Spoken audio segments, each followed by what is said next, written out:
Pagdating sa mga big decisions, sino nga ba ang dapat na may final say sa isang relasyon? Dapat ba yan ay depende sa gender? Kung sinong lalaki, kung sinong babae? Ay nako, eto na nga po ang inyong mga kasagutan, mga kapatid. Sabi ni hindi ko naman mabasa to, sulat Chinese. Pero sabi niya, pinag-uusapan talaga namin ng masinsinan, Kuya Poy, kung sino ang may pinakamagandang rason, yun ang masusunod.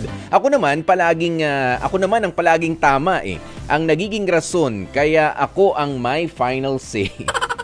So ikaw naman pala, yun naman pala yun. Si Angelita del Rosario, sabi niya, both, of course. To keep a long-lasting relationship, you must work as a team. Ayun. Sabi naman ni Maria Agbuya, pareho ang dapat na may final say.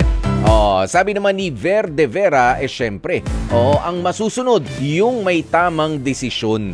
Minsan talaga kasi hindi natin na maiiwasan na magkaiba talaga ang inyong punto de vista, ang inyong point of view doon sa mga bagay-bagay. Kahit pa nga mag-partner kayo, alam nyo na mahal nyo ang isa't isa, alam nyo na concerned kayo sa future ninyo, pero minsan talaga nahahati. Ayan, sino nga ba ang nasusunod kapag ganoon? Pero ang sabi nga nitong si Janice Dagabi naman, syempre kayong dalawa ang nasa loob ng relasyon na yan, Kuya Poy. Mahirap naman kung si Guy ang may laging say o vice versa. Lahat ng desisyon ay dapat kayong dalawa ang may say at para malaman rin ang kuro-kuro o opinyon ng bawat isa. Kaya nga tinawag na relasyon kasi dalawa kayo. Kasi kung isa ka lang at lagi ka nasusunod, wag ka na lang makipagrelasyon. Pwede rin naman. Maghanap ka na lang nung sunod-sunuran na lang. Ayan, sabi naman ni China Loresca, depende po yan sa issue kasi both partners have different strengths. But we have one goal lang naman sa buhay natin. Ayan, at syempre, sabi naman ni Gail Enriquez, pareho dapat na merong say sa big decisions. Ika nga, two heads are better than one. Pag-usapan na maigi, then pagsamahin yung ideas ninyo para parehong happy. Relationship is a teamwork. Wala dapat yung superiority. At yan din ang pupuntuhin ko nga po. Pagdating sa mga big decisions sa inyong relasyon, sino nga ba ang may final say?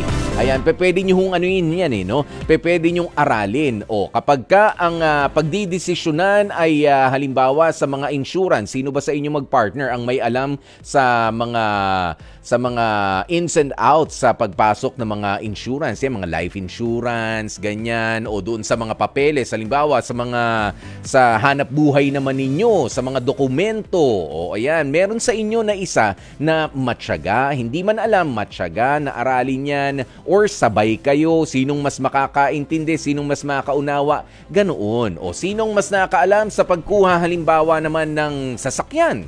Ayan. Ano ba ang mga considerations ay mas maalam ka dyan? Alam mo na yan, ikaw na ang bahala para sa atin. Sa pagkain, sa pagkain na bibilin, sino ba sa atin ang mas mainam, mas alam yung mga mura, yung mga maayos, malilinis na bibilhan? Alam nyo, mga malalaking desisyon din yan sa buhay, ha? Hindi ho basta ipinagsasawalang bahala yan. Lalo na ngayon, pataas ng pataas sa mga bilihin. Kaya naman, kung sino ang magaling doon sa ganung aspeto, hayaan na natin yon sa kanya. Pero ang mas maganda talaga ay may tamang pag-uusap kayong dalawa. Ganoon yon para panalo ang inyong mga big decisions sa inyong relasyon.